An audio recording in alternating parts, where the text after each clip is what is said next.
महाभारत युद्ध के 5 ऐसे गुप्त रहस्य जिन्हें जानकर सोच में पड़ जाएंगे। हमने पहले आपको महाभारत युद्ध के 10 गुप्त रहस्य और महाभारत युद्ध के 18 गुप्त रहस्य बताए थे, और अब जानिए महाभारत युद्ध के ऐसे 5 रहस्य जिन्हें जानकर आप भी सोच में पड़ जाएंगे कि आखिर इस युद्ध को करने से किसका फायदा हुआ। पहला है, कौरव और पांडवों के बीच नहीं हुआ था महाभारत। आपको ये जानकर आश्चर्य होगा कि महाभारत में न तो कौरवों ने युद्ध लड़ा और न ही पांडवों ने। कौरव उसे कहते हैं जो कुरुवंश का हो। कुरुवंश के एकमात्र योद्धा भीष्म थे। उसी तरह जब पांडु का कोई पुत्र था ही नहीं तो कैसे पांचों कुंती पुत्र को पांडव कहेंगे। दूसरा है, महाभारत में लड़ा था एकलव्य का पुत्र। श्रीकृष्ण के हाथों एक युद्ध में एकलव्य के वीरगति को प्राप्त होने या लापता होने के बाद उसका पुत्र केतुमान सिंहासन पर बैठता है और वह कौरवों की सेना की ओर से पांडवों के खिलाफ लड़ता है। महाभारत युद्ध में वह भीम के हाथ से मारा जाता है।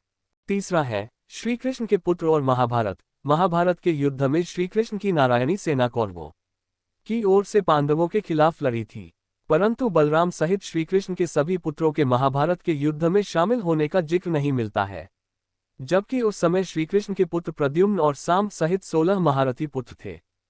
चौथा है, कुल नाश हो गया था सभी का। युद्ध में सभी 100 कौरव और उनके सभी पुत्र मारे गए थे। दूसरी ओर युद्ध के अंत में पांडव पत्नी द्रौपदी के 5 पुत्र प्रतिविंध्य, सुतसोम, श्रुतकर्मा, शतानीक और श्रुतसेन को अश्वत्थामा ने उसे वक्त मार दिया था जब वे युद्ध शिविर में सो रहे थे। पांचों पांडवों की दूसरी पत्नियों से उत्पन्न उनके और भी पुत्र में जिसमें से अर्जुन पुत्र अभिमन्यु मारा गया था। महाभारत के अनुसार पांडवों के कुल 11 पुत्र थे, लेकिन अभिमन्यु की मृत्यु के बाद ही उनका वंश नष्ट हो गया। वह इसलिए कि अभिमन्यु का विवाह महाभारत युद्ध के पहले राजा विराट की कन्या उत्तरा के साथ हो चुका था, लेकिन उत्तरा ने एक मृत बालक को जन्म दिया था जिसे श्रीकृष्ण ने पुनः जिंदा कर दिया। बस यही बालक बचा था जिसका नाम परीक्षित था।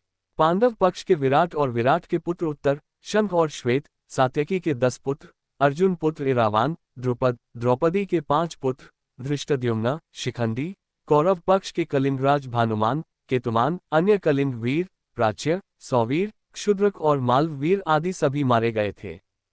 पांचवा है, ये योद्धा बच गए थे। लाखों लोगों के मारे जाने के बाद लगभग 24,165 कौरव सैनिक लापता हो गए थे, जबकि महाभारत के युद्ध के पश्चात कौरवों की तरफ से 3 और पांडवों की तरफ से 15 यानी कुल 18 योद्धा ही जीवित बचे थे।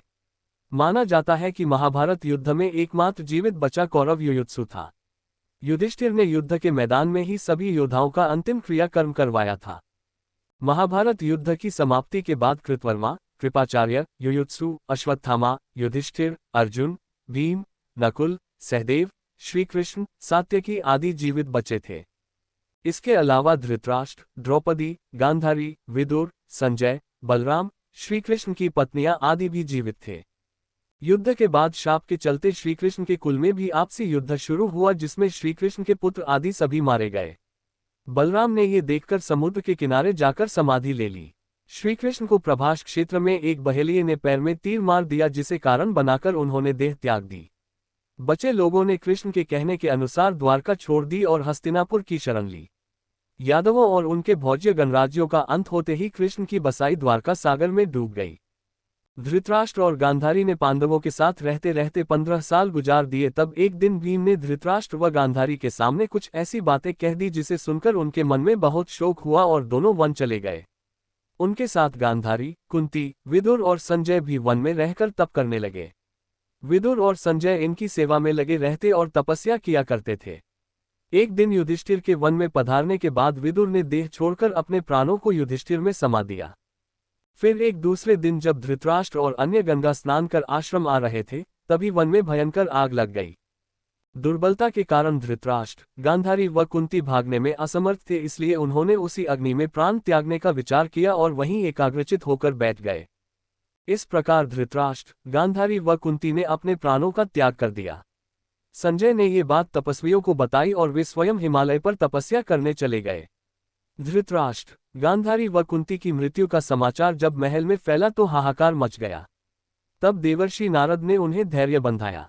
युधिष्ठिर ने विधिपूर्वक सभी का श्राद्ध कर्म करवाया और दान दक्षिणा देकर उनकी आत्मा की शांति के लिए संस्कार किए। वीडियो अच्छा लगे तो चैनल को सब्सक्राइब जरूर करें।